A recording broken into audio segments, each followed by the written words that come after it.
Why should someone choose vegan foods? Ekisooka njagala basevinga obudde bwa. Ekyokubiri bafune exactly kibeetaaga. Omuntu aba talina budde. Nti kati obeera wano ku mirimu gyo no hasolinga n'omukyala ali ku hasolinga. Ofune just 5 minutes order. Vegan foods ne delivering. Okay. Welcome to .com Thinkers, and today I'm joined with the one and only Mr. Turinawe David. Now this gentleman is the CEO of Vegan Foods Uganda. Mr. David, how are you doing? I'm doing well, sir. Bitambula bitya? Sibibi. Mirimo mirungi gitambula bulungi. That's great. This gentleman you're seeing came to me 5 years ago at Hamtaz Makerere. Mpozi wali oyagala ki? Nali njagala kunkolera ku website ya company ena sebo. Yes. Nali noonya abantu abasobola okukola website ennungi nga esobola okujjayo kinali njagala. Nengwa ku ba .com Thinkers nga ba designing website ennungi. Yes, so kwe kunoonyako Makerere sebo. Yes, sebo. Ku Hamtawa. Okay. Yes. So we met 5 years ago, emyaka 5 emabega, and we designed this website for him. We've been managing it for the last 5 years. Yes. So emyaka 5 gibadde gitya abantu batya nnyo okutundira online. Bwe kiri. Ng'okikoze otya? Era okisanze otya generally? Sijagamba nti mubadde challenges. Challenges ziba mu business. Yes. Naye tusobodde okukihandolinga mu technical way. Yes. Nti bwe twaleeta website eno ne twagala tumanyisa abantu how they can buy things online. Yes, yes. Especially fresh items. Yes. So tatufunye nnyo challenges ziri awo nengeera mweziri. Yes, yes. Kuba abantu badde tebakina nnyo mu bwongo, tebasobola ebintu online. Now, ntero gamba abantu nowadays, ntero bagamba nti you know what, you can actually make money online. Yes. Naye buli wogamba ekintu ekyo samwe abantu balowooza oba byabuyaye, tebiri serious, tebiri real, naye gwe tukolaganye okumala emyaka 5. Yes, sir.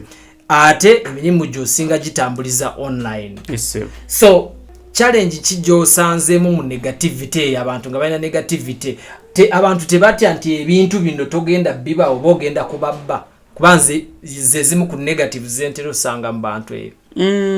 Mwebiri era tubisanze naye tubadde na ways engege tubisolvingamu kuba mu Uganda muno mujuddemu abafere. Yes. Mujuddemu abalimba. Yes. Mujuddemu n'abayayi. Naye ebyo byonna waba obisuubira. Yes. So ofuna engege obihandolingamu. That's good. Omuntu bwakuba waba osokuulira nti ono alina kyayagala ono ali serious oba tali serious. So tufunye engege tubahandolingamu. Tulina ebibuzo bye tubabuuza ng'okubye nti oyagala ekintu ne tusooka tukonfaminga naawe. Bwe tulira nga ebibuzo bye tukubuuza tobizeemu bulungi nga tumanya goli. Kati kyogamba experience gy'ofunye ng'odiringa ne ba clients online. Yes. Ng'otunda ebintu bino. Omwami ono Vegan Foods Uganda, genda ku Google tekamu Vegan Foods Uganda. Omwami ono yenanyini veganfoodsug.com. It's a registered company.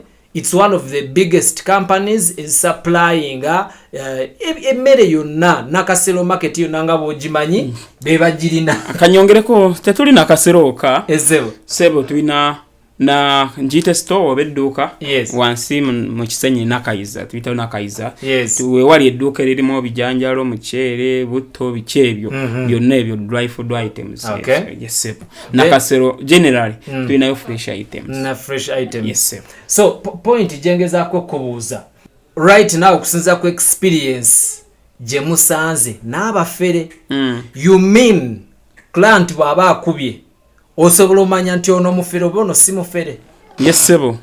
Nga nawe naye nga kisoboka nga nawe nti tubadde tulina challenges abafere ku masimu. Yes. Mobile money. Yes. Omufere asokukubira n'agamba wangudde kino na kino ne company ne kukubira. So tosobola kwawulawo wakati w'omufere n'atali mufere. Osobola kati nafaawo experience gye tuyina nti omufere ayina code z'akozesa. Now was tunulira expense gye tumaze mu field. Nomanya nti ono aliwo engero okutubba oba sikyaliko ayina kyayagala se. Kati oyina experiences ezimu ze wali otuuseemuuko omuntu n'abakozesa ebitaliyo. Yes sebo.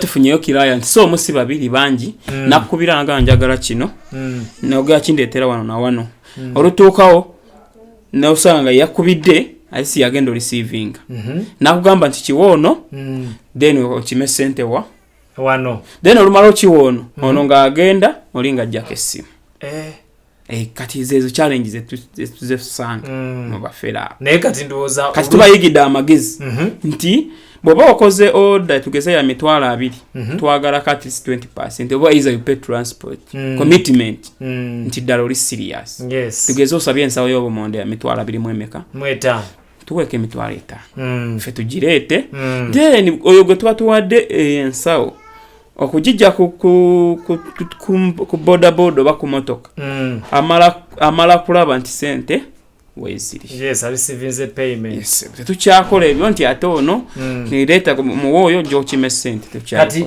ntera obeera wano ku peegi zange nga neererejja bannange musobola okukola sente online naye nga tebakkiriza kisobokera ddala kuba kati right now kankugambe tugenda ndoza tugenda na obana new world order bagamba oba tugenda ku mulembe gwa digital kijja tuka ebiseera ngo botalete bukyaliwo abuli physical nga jamu kibuga buli wamu wali congested ngofuna wo parking kizibu nga wetaaga company nga zino ojikubira bukubizi netagayo kiroza nyama 5 ngejikola kinge gidelivering kati so je tulaga maso abantu bajja kwetaaga online kuba mune musisa abazungu bwebiri kati nti abantu tabakyatawana kutawana nti kangende mu gundi mu katale gundi ngule kino na kino ebintu babikuleeterawa waka oba ku mulimu okolera then n'ekirala obudde ojja kwesanga tukyalina budde ng'omuntu okola 12 hours okera 12 oddayo 12 obudde bwo shopping atobuyina ne bw'oba wali ku akapuleesiyo osobola nogenda ku vegan foods Uganda noteeka mu byoyagala nopuleesinga order ne bagikola ki noleka sente eka oba nosasula mobile money oba nokozesa visa wangambyeko mbu waliwo ba customers abatera bakola obulungi abazungu abali batya abo bombu bakola batya mpozi bo abazungu akola online tabamu na doubt nakola order ye sente nga bwe yagikoze nga nikugundi order ezibako olutukano nakebera ebintu bye olumalo kebera nakuterako sente naddala nnyo abo abazungu tebali mu nyo buferefe naye abaddugavu mulimu abo abanoonya ebyabwe abo mulimu gwa kufera abalala baagala nnyo nsaliraako simanyi nsaliraako kino ekintu tekitotaganye na mutindo oba biki neffe tulina nti bwe tuba tuleese ekintu nga tekiri ku mutindo oba nga tokkiriziganye nakyo tokitwala kireke jako byoyagala otwala byolaba ebitukaganye n'omutindo oba ebijja mu bbeeyi byoba otwala ebiseera ebiraba bikomye osasula ebyo